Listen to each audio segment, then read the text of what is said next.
Welcome, everyone. Today we have Stacy, Elliot, and Kate Irwin joining us on Women in Web3. They are basically our reporters on Web3. I feel like they're both at Decrypt. It's a guide to Bitcoin, Ethereum, all things Web3. Stacy, Kate, do you want to give yourselves a little intro, maybe about your favorite things to write about, or what you mostly cover, how people might get to come across your work most often? Yeah. So I think with me and Kate, you kind of got like the two polar opposite like ends of Web3. So I cover a lot of like institutional investing, like how TradFi is trying to get into the space, like that kind of stuff. Like I wind up talking to Wall Street banks and things like that. I used to work at Goldman Sachs for a little bit before I came back into journalism and then got into covering crypto. And then that is a good segue to then let Kate introduce herself because she covers like the all the cool stuff with like gaming and NFTs.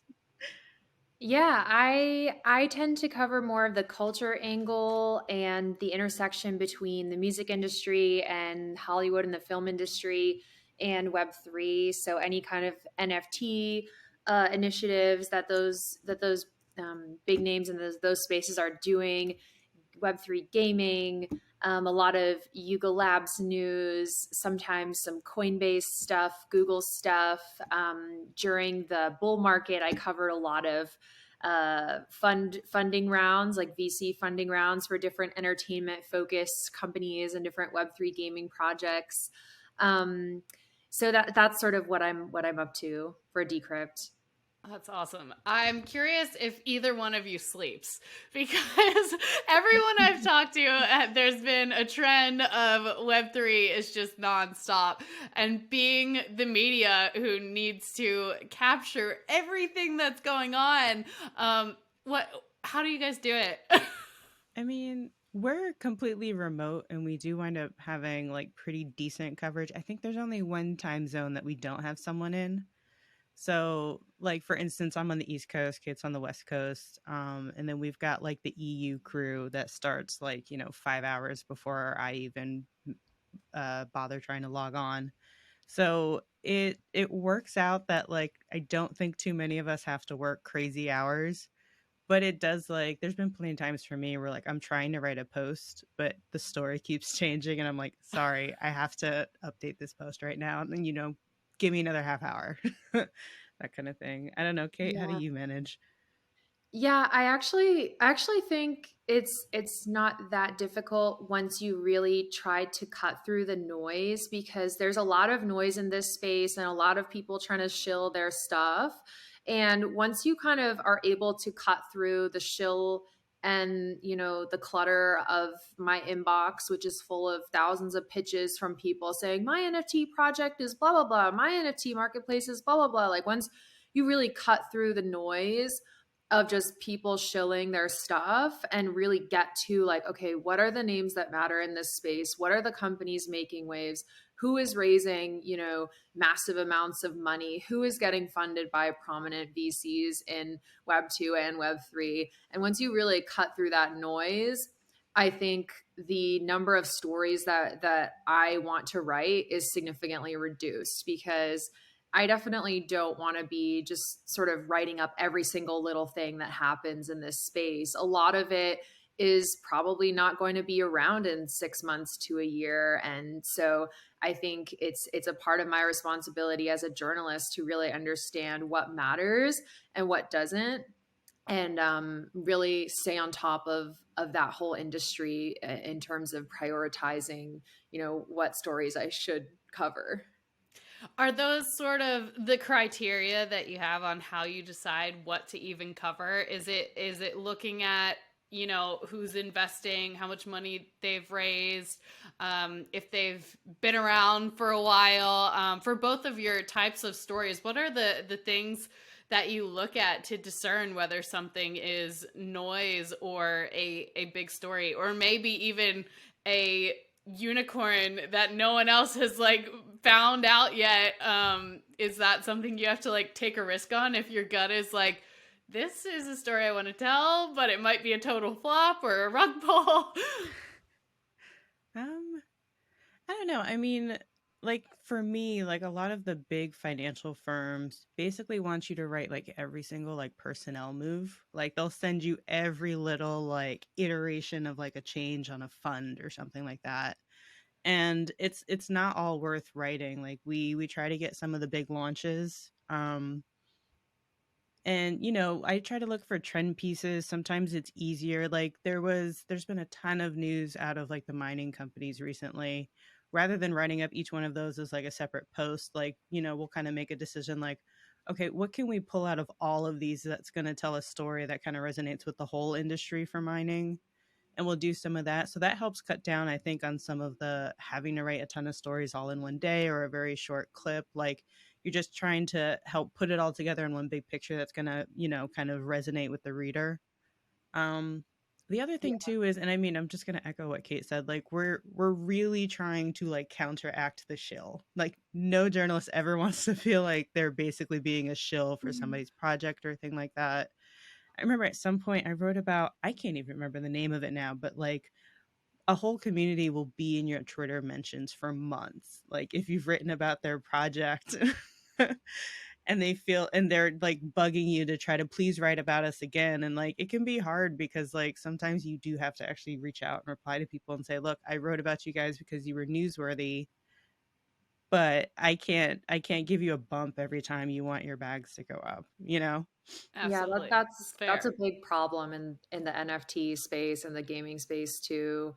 If you write about a certain blockchain, but you don't sort of promote them enough, they get mad Mhm. at you, and so there is a lot of this sort of Twitter conversations, but Twitter is still extremely important for me because there are so many angel investors doing stuff in Web3 who are kind of self-described degens, and they'll have hundreds of thousands of followers on Twitter, and they'll be investing in different projects. And some of those names are of interest to people, and what they're doing, they are making some big moves with larger like Web3 VCs and people like that. And so we're really seeing a lot of sort of investment news, and that does weigh into me deciding, okay, do I want to cover this? Is like, okay, what are the big names involved, and sort of what are they up to on Twitter? But it's really hard to stay on top of all of it. I have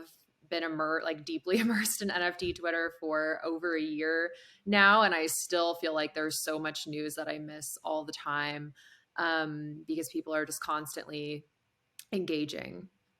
It's a huge job, and it's a lot to keep track of. I feel like especially when there's the media is just so political nowadays with people. I've worked in PR. I know how to sell and spin a story, right? Like Yeah. if you don't understand how the whole editorial and news cycle works, like it's it's a lot of work on your guys' part to keep your integrity and like figure Mhm. out what stories are worth telling.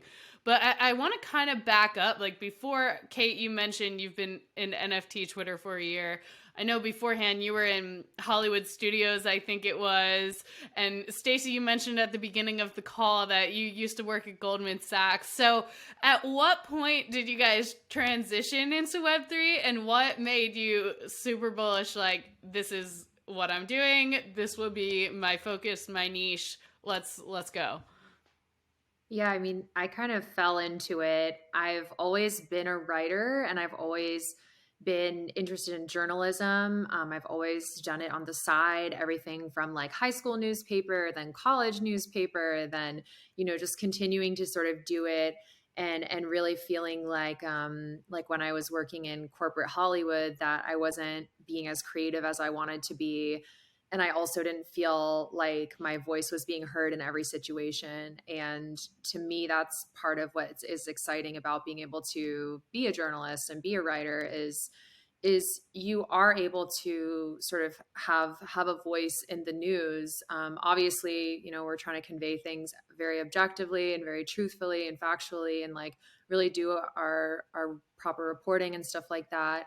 But for me, I was I've always been interested in tech and sci-fi, and living in Berkeley for 4 years, really getting immersed in like the San Francisco, like Bay Area kind of tech scene, and seeing that, and seeing the good sides of it and also seeing the bad sides of it. And like I even interviewed at Facebook once, after undergrad, to be like a content writer for their like help section or something. But this was many, many years ago. And just sort of getting a peek inside that world, I always found it to be very interesting. And I think Web3 is really the next version of that. I think some of the Silicon Valley companies are trying to sort of play catch up now to Web3, and like really be on the next wave of technology. And so that's why it's all so interesting to me as a writer. That's awesome. What about you, Stacy? I got in, it feels like it's longer ago, but I think it was just last spring is when I became a crypto journalist. So I started as a business journalist back when I first got out of J school. I took the very traditional journalist route. Like I went through J school and everything. I was also on my high school paper. um, and I started just as a regular business journalist. I was covering like small business for a Jersey paper for 3 years. Then I went and was working for like a little bit more of a like personal finance publication. After that, I was over at Fortune where I was the data editor, and I was a team of one. And then we increased the team up to two. But, throughout the whole thing, I was always working with data. It felt like that was always kind of like my special like view of the world that would help me discover stories before other people caught them.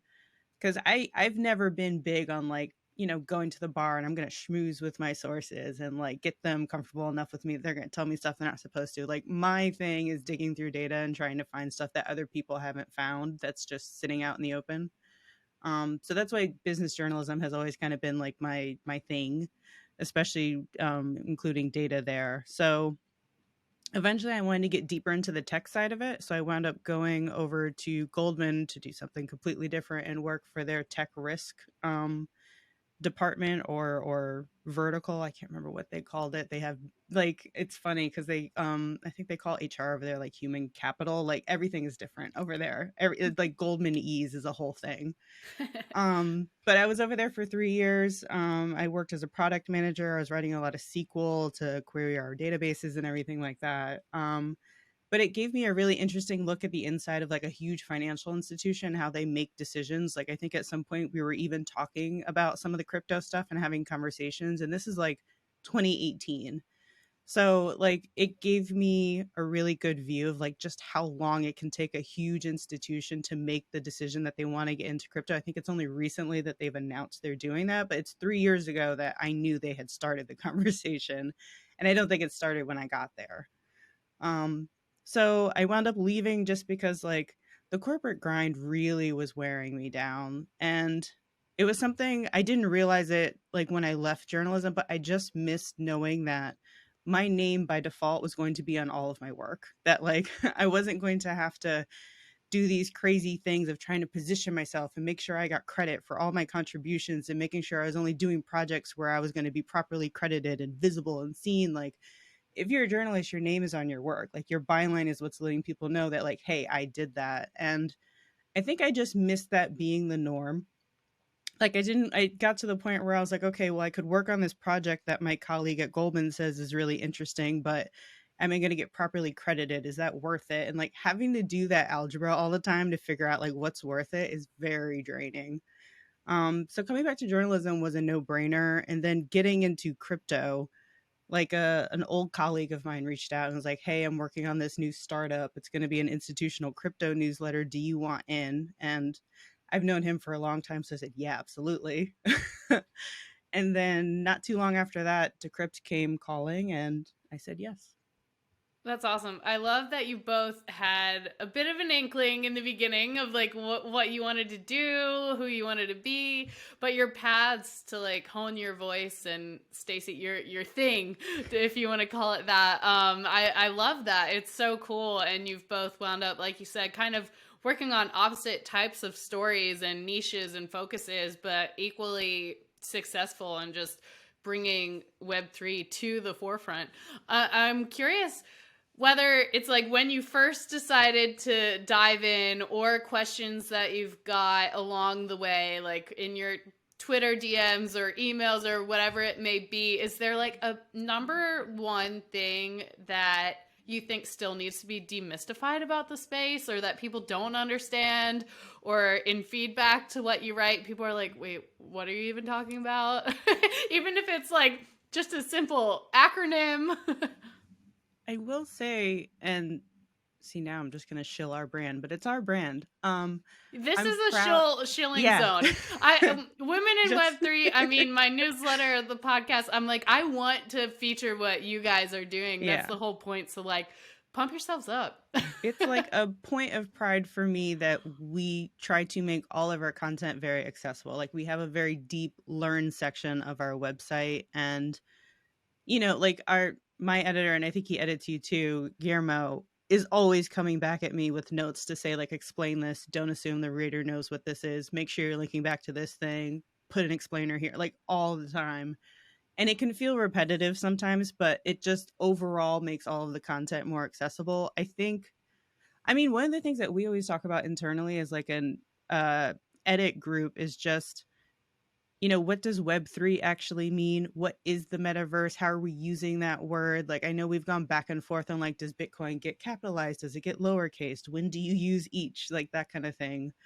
So I think there's like shifting definitions of like what these catchphrases actually mean. I remember the other day on a call, we talked about like, are we using blockchain too broadly as a stand-in for everything? And what does that really mean?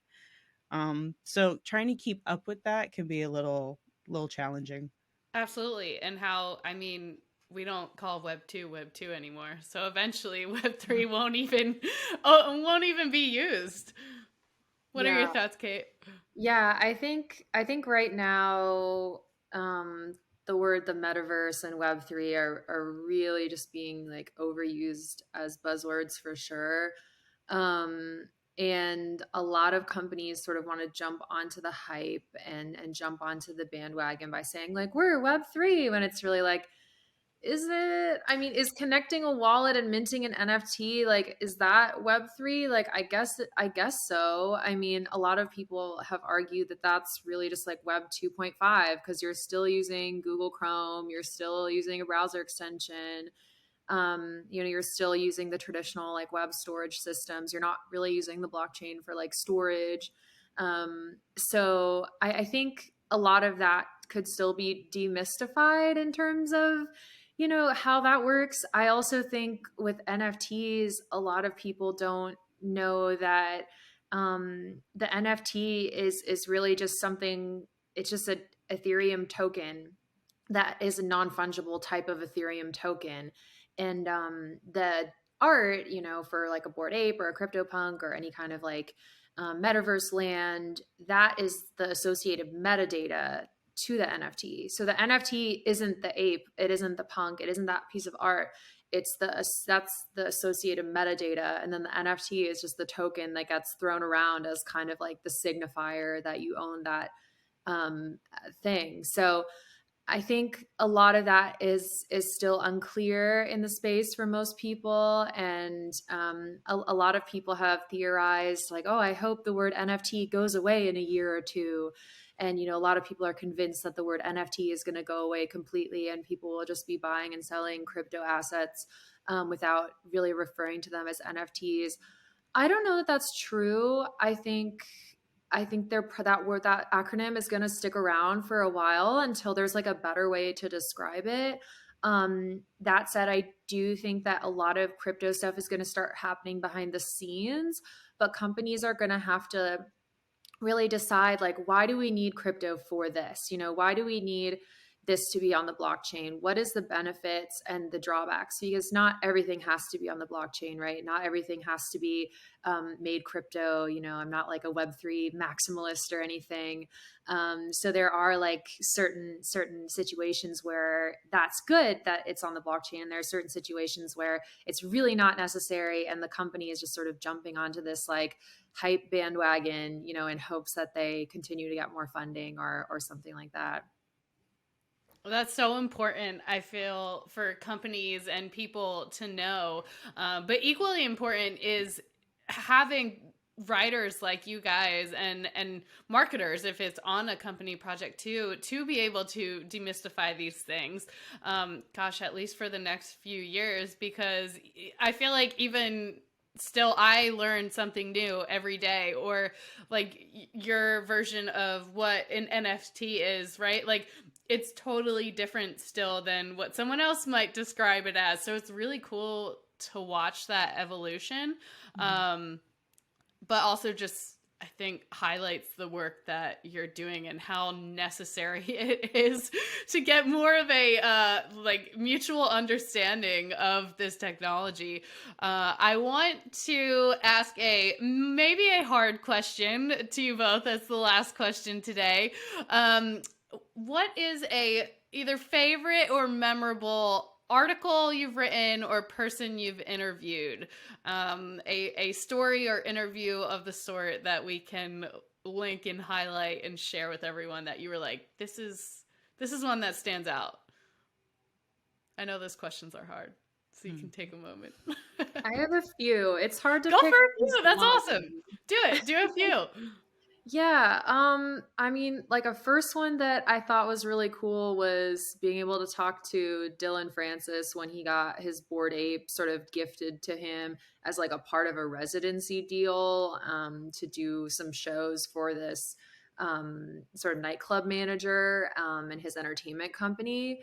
So I had been listening to Dylan Francis since like I was in middle school or something. So it was really just kind of a crazy, like full circle kind of experience, to really be able to talk to someone who's into crypto, whose music I've been following for a long time, and sort of get a sense of like, oh, okay, like why do you like, Solana, and sort of have all these fun conversations. I also think it's been interesting to talk to some other people, like Jimmy Edgar, who's another music producer turned visual artist. And he had a really sort of a little more controversial take on NFTs, because he wasn't really into music NFTs, but he's really into visual art NFTs. And he's not really sure that any sort of like royalty based music NFT models will end up working. But I just think coming at it from a sort of like an artist, all my articles where I talk to artists and really get a sense of like why they're excited about crypto and Web3 and NFTs, that's exciting. And I also like to hear their criticisms. And electronic musicians specifically, I've talked to a lot of them now, and like music producers like Illmind, he's like a more hip hop producer. Just being able to talk to them, they are super knowledgeable actually. And I think, and they've said this, and I think I've sort of gleaned this too, is they're so knowledgeable because they make music on their computers and they're already so tech inclined. And so I think we're just seeing this huge wave of electronic musicians, like deadmau5, Steve Aoki, all these guys. They're just super into exploring what crypto can do and what blockchain can do and what computers can do in general. And so those stories have been some of my favorites, just personally, as well as for work. Yeah, that's a super cool overlap there. One that I feel like people kind of miss or don't think of. I generally don't, like put music and tech together, but there is such a crossover, especially now. Stacy, what about you? So I had time to like type and find, because I wanted to make sure I got her company right. So I got to talk to Chelsea Manning earlier this year, which was really fun. It took such a long time to try to get that set up because like packed schedule. But we spent like a whole hour just talking about privacy and all the different issues in the space. And it was really interesting talking to her specifically about it, because she was into cryptography and privacy long time ago, like before, as she puts it, all the finance bros and Wall Street people came rushing into the space and kind of like became the face of it. And so the way she kind of explained like her contribution or her role with the company is to try to start going out to the communities that like have always been into cryptography and privacy and try to convince them to come back into it now, like into crypto. So that was really good. And just she was so candid, like, and I love it when interviewers are very candid with me and just kind of like off the cuff. That was really good. And then I've also, and this is through our podcast, I've gotten to talk to Sam Bankman-Fried and CZ, and that was kind of like back to back. We talked to CZ first, and I got to push him on the whole like, where is your headquarters going to be? They still haven't said, by the way. But like, I've been wondering where this is going to be ever since I started covering the space. So to like actually have him like, you know, looking at him in Riverside and being like, no, really, where is it going to be? I hope you're the first to break it once it does come out. I really hope so I'll be too. looking to you. You guys Believe should me, have a little deal going. I ping their PR every now and then, like anything. And then That's awesome.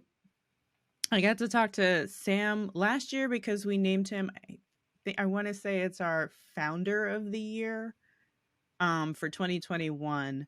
And then he did a returning guest appearance on the GM podcast that I co-host with Dan. It's me and a few other people. Kate was actually just on it recently as a co-host. But that was really good because he was kind of talking about this whole idea of him like coming in and saving a bunch of different companies after everything that happened earlier this year, you know, with 3AC and Luna just cratering. And, you know, it's interesting just hearing how he sees himself, because I think so, like he's become a very polarizing figure. I don't think he was at the start of this year, but he's now quite polarizing. And I think he's very aware of that. And it's just interesting to get his thoughts on it, because he's very much not the kind of person that you would think would like seek the spotlight, but like he can't escape it at this point.